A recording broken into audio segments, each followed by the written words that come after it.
ప్రతిశ July నుంచి దేశంలో ఎన్నో మార్పులు చోటు చేసుకుంటున్నాయి. నిజమే. ఎందుకంటే జీఎస్టీ సహా మరెన్నో సంస్కరణలు అమల్లోకి వచ్చాయి. వాటిలో ముందుగా చారిత్రక జీఎస్టీ అమల్లోకి వచ్చింది. One nation one market one tax నినాదంతో వస్తు సేవల పన్నును ఆవిష్కరించింది కేంద్రం. జీఎస్టీతో కొన్ని వస్తువుల రేట్లు తగ్గి సామాన్య జనానికి ఊరటనివ్వగా మరికొన్ని సేవల ధరలు ప్రీమయ్యాయి.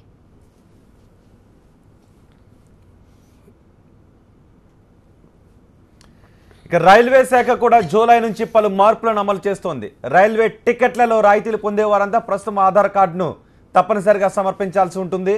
వృద్ధులు, వికలాంగులు వంటి పలు వర్గాలకు రైల్వే శాఖ రాయితీ టికెట్లు ఇస్తుంది. ఇకపై వారంతా టికెట్ బుక్ చేసుకునే సమయంలో ఆధార్ వివరాలను తప్పనిసరిగా అందజేయాలి. రాయితీ పథకాన్ని అర్హత లేని వారు దుర్వినియోగం చేయకుండా ఉండేందుకే ఈ నిర్ణయం తీసుకుంది రైల్వే శాఖ. అంతేకాదు ఆదాయపు పన్ను శాఖ కూడా పలు సంస్కరణలు చేపట్టింది. ఐటీ రిటర్న్ దాఖలకు ఆధార్ తప్పనిసరి చేసింది. ఆదాయపు పన్ను వెబ్సైట్లో ఇన్కమ్ ట్యాక్స్ రిటర్న్ చేసేందుకు ఇంతకు ముందు యూజర్ ఐడి, పాస్వర్డ్ ఉంటే చాలు. కానీ ఇకపై ఆధార్ కార్డు ఉంటేనే ఐటీ రిటర్న్ సమర్పించగలుగుతారు.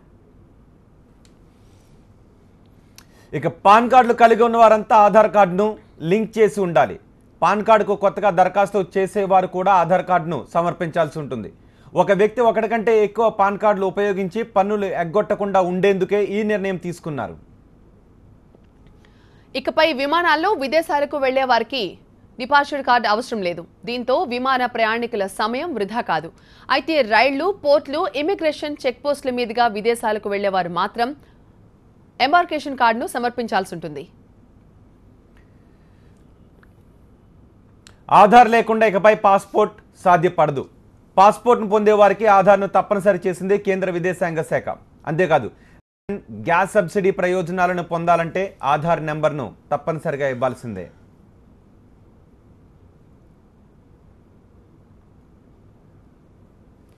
ఉద్యోగుల పీఎఫ్ ఖాతాలకు కూడా ఆధార్ను అనుసంధానం చేసి ఉండాలని ఈపీఎఫ్ఓ స్పష్టం చేసింది.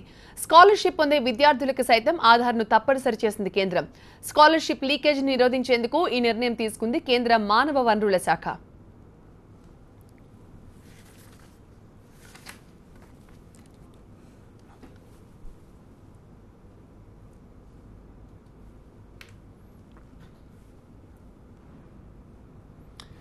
జూలై నుంచి దేశంలో ఎన్నో మార్పులు చోటు చేసుకున్నాయి. జీఎస్టీ సహా మరెన్నో సంస్కరణలు అమల్లోకి వచ్చాయి. వాటిలో ముందుగా చారిత్రక జీఎస్టీ అమల్లోకి వచ్చింది.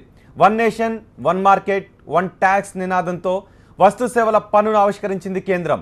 జీఎస్టీతో కొన్ని వస్తువుల రేట్లు తగ్గి సామాన్య జనానికి ఊరటనివ్వగా మరికొన్ని సేవల ధరలు మాత్రం ప్రియమయ్యాయి.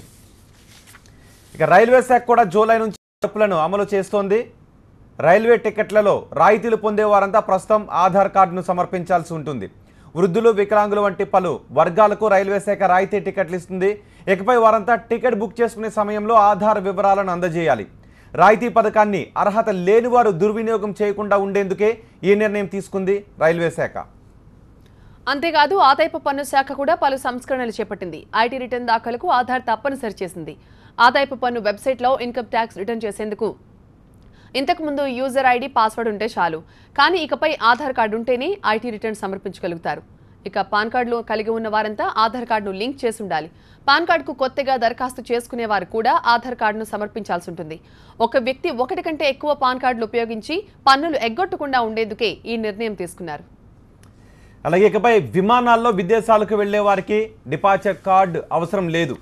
దీంతో విమాన ప్రయాణికుల సమయం వృధా కాదు.